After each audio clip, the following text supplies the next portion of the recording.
Atlanta area Sunday, the community's efforts to cope with the nation's latest deadly school shooting included prayer, hymns, and the first-person account of the tragedy from a teacher who was there. Pastor Jason Barrett at Bethlehem Church acknowledged the shock of Wednesday's shooting that left 4 dead and 9 injured.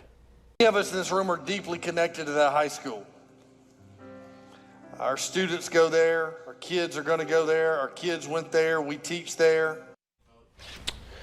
If the suspected gunman is convicted, he faces life with or without parole, and his father could get 180 years behind bars if he's found guilty as well.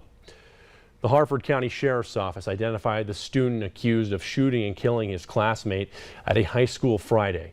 The 16-year-old boy, who is also a student at that same high school, is being charged as an adult with murder, assault, and firearm charges. Around 12:30 Friday afternoon, the 16-year-old suspect was arguing with the 15-year-old Warren Curtis Grant inside a bathroom at the school. Witnesses told detectives that that's when the suspect reached into his backpack and fired a single shot from a handgun, striking Grant.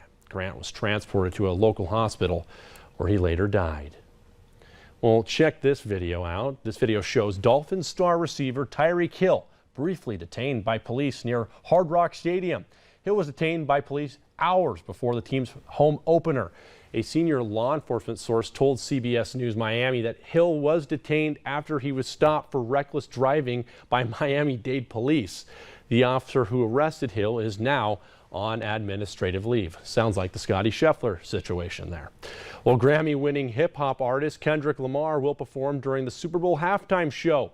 The 37-year-old Lamar from Compton, the heart of the Los Angeles rap scene, has 17 Grammy wins and performed during the Super Bowl halftime show back in 2022. Gee, I wonder what Drake thinks about that. Hey, speaking of diss tracks, how about what the Vikings did to the Giants today? On the first NFL Sunday of the season, the Vikings showed up in the Big Apple. See how they rolled past the Giants. Next, it's sports.